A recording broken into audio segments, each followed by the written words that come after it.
Oh, tu dors où toi? Là. Celui-là? C'est pas normal que les enfants ils apprennent dans une école, après ils dorment dans une école. Je comprends pas qu'en 2019, il se passe ça aujourd'hui en France. L'État y aura la loi.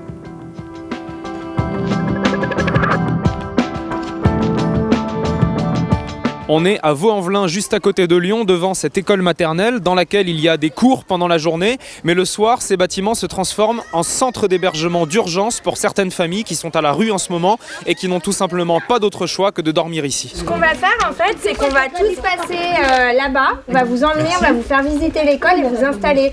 En fait, c'est un collectif d'enseignants et de parents d'élèves qui ont réquisitionné l'école pour pas laisser les familles dormir dehors. Donc là, comme les cours sont finis, ils sont en train de transformer les classes en dortoirs. Allez, viens.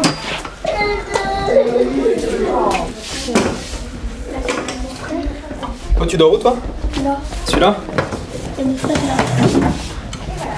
T'as quel âge, Daniel? 9 ans. Ça fait combien de temps que t'es ici à Vaux-en-Velin? Pour 3 mois, je crois. Est-ce que les autres enfants, ils savent que tu dormes à l'école? Que tu dors à Non. l'école? Non? Tu ne leur as pas dit? Non.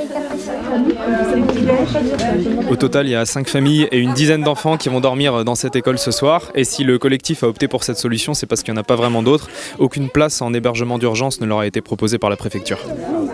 Je suis enseignante en CE1, moi, ici dans l'école Henri Vallon.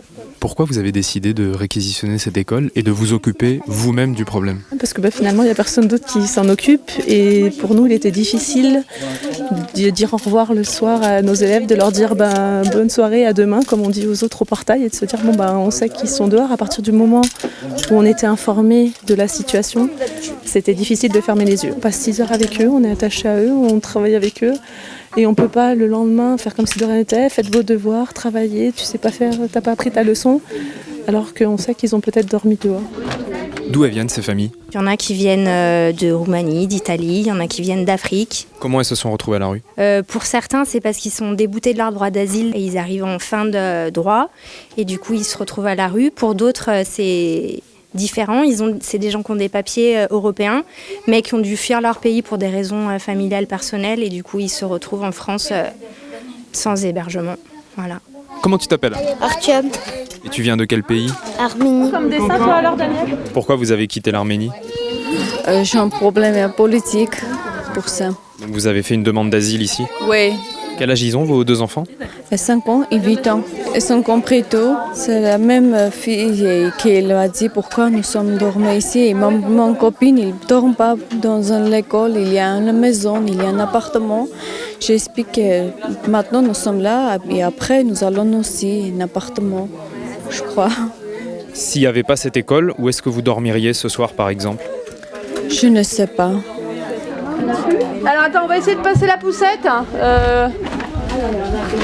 C'est une nouvelle famille qui vient d'arriver? Deux nouvelles familles qui viennent d'arriver. De cette école ou d'autres d'écoles alentours? De l'école d'à côté. Il a quel âge le petit là? Il a 10 mois.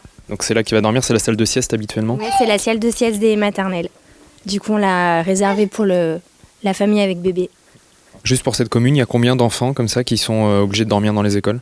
Alors à Vaud, actuellement, il y en a 42. 42 enfants? 42 enfants aujourd'hui. Pourquoi on l'apprend pas en premier? Vous êtes arrivé en France, à Vaux-en-Velin, il y a combien de temps? Ça fait 3 ans. Et c'est la première fois que vous dormez dans une école? Non, C'est quoi les conséquences pour les enfants et pour vous? ils tombent tout le temps malades. C'est difficile. Je me sens comme une personne qui n'a pas de valeur et tout, mais on n'a pas de choix. Pas de choix.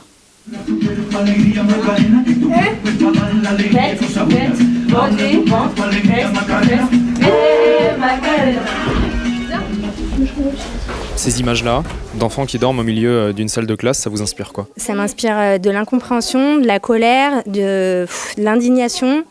Je comprends pas qu'en 2019, il se passe ça aujourd'hui en France. L'État, c'est dans la loi, il doit héberger tout le monde, voilà, sans aucune condition. Et du coup, on voit pas pourquoi nous, on doit se substituer aux devoirs étatiques. Qu'est-ce que vous leur demandez aux autorités? De réquisitionner les logements vides pour loger ces familles?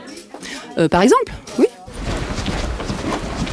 La mairie de Vaux-en-Velin et le rectorat estiment que c'est à l'État de loger des familles qui sont à la rue. Effectivement, c'est ce que dit la loi. On va donc demander des explications au sous-préfet du Rhône.